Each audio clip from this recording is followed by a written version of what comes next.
Hurricane Irma's projected path shifts, showing greater threat to west coast of Florida. A forecast for Hurricane Irma has shifted the trajectory of the megastorm slightly westward, which may mean direct hits on the Florida Keys and worst-case scenarios for the cities of Naples, Fort Myers and possibly Tampa.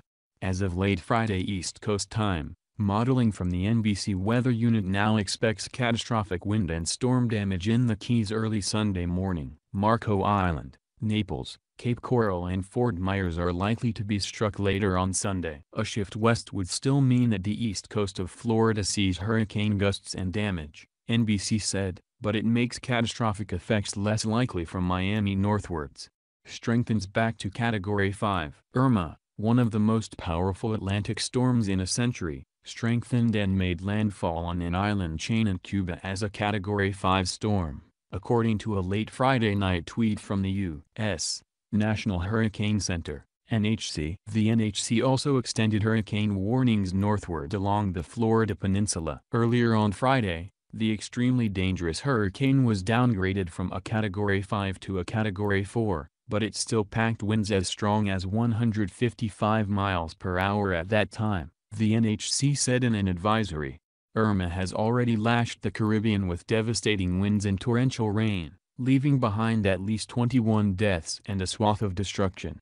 Dozens of cities and counties in increasingly northern regions of Florida are issuing mandatory evacuations that have affected millions of residents. Some highways have ground to a halt from congestion as evacuees flee the most dangerous hurricane areas. Florida Governor Rick Scott is scheduled to deliver an update on the storm on Saturday morning from Sarasota. A mandatory evacuation on Georgia's Atlantic coast was due to begin on Saturday, Governor Nathan Deal said. Hurricane Irma lashed Cuba and the Bahamas as it drove toward Florida on Saturday after hitting the eastern Caribbean with its devastatingly high winds, killing 21 people and leaving catastrophic destruction in its wake.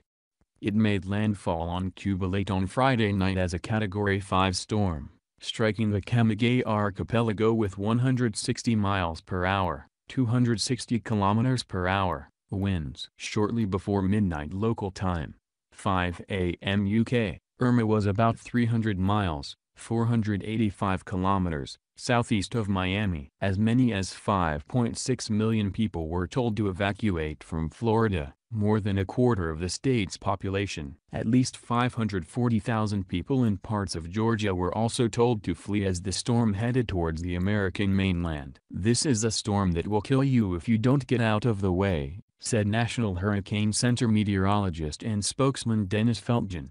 Feltgen said the storm has a really wide eye, with hurricane-force winds that cover the entire Florida peninsula and potentially deadly storm surges on both coasts.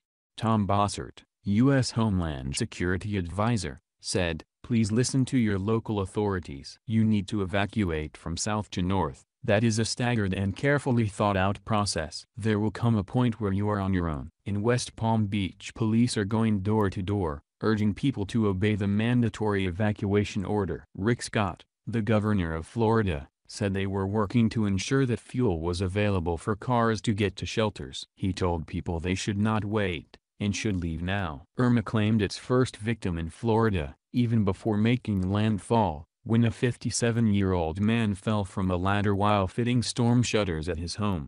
The RAF has sent several aid planes to the region after the British territory of the Turks and Caicos Islands was pummeled by howling winds of up to 175 miles per hour and 20 feet waves early on Friday.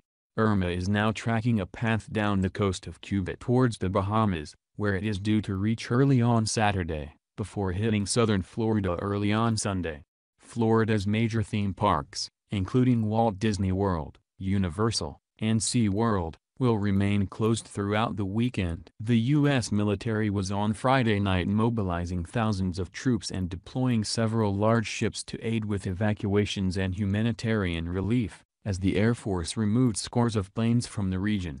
Meanwhile, extra troops were sent to the devastated holiday island of St. Martin on Friday to control serious looting, as 3 RAF planes began ferrying troops and equipment to hard-hit British territories. UK Marines have also arrived on Anguilla to begin repairing buildings. As Irma cuts through the Caribbean, 2 other storms in the region have been upgraded to hurricane status, Kacha in the Gulf of Mexico and Jose, which is following Irma in the Atlantic and has made landfall in eastern Mexico. However, it had weakened to a Category 1 storm. The Red Cross said an estimated 1.2 million people have already been affected by Irma and that figure could rise sharply to 26 million, amid fears disease could spread in areas where drinking water and sanitation services have broken down.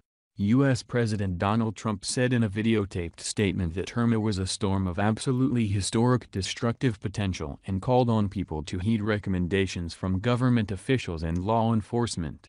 In Palm Beach, Trump's waterfront Mar-a-Lago estate was ordered evacuated. But strikes by 4 previous hurricanes did little damage to the facility in the 90 years since serial heiress Marjorie Merriweather Post and her second husband, Financier F. Hutton, built the 126-room, 62,500 square foot, 5,800 square meter, estate in Palm Beach. The mansion's walls are 3 feet, 1 meter, thick, anchored by steel and concrete beams embedded into coral rock. An estimated 400,000 Britons live in Florida. They and thousands of tourists are being supported by David Prodger, the UK's Consul General, with a team of staff deployed at Miami Airport helping people to get home.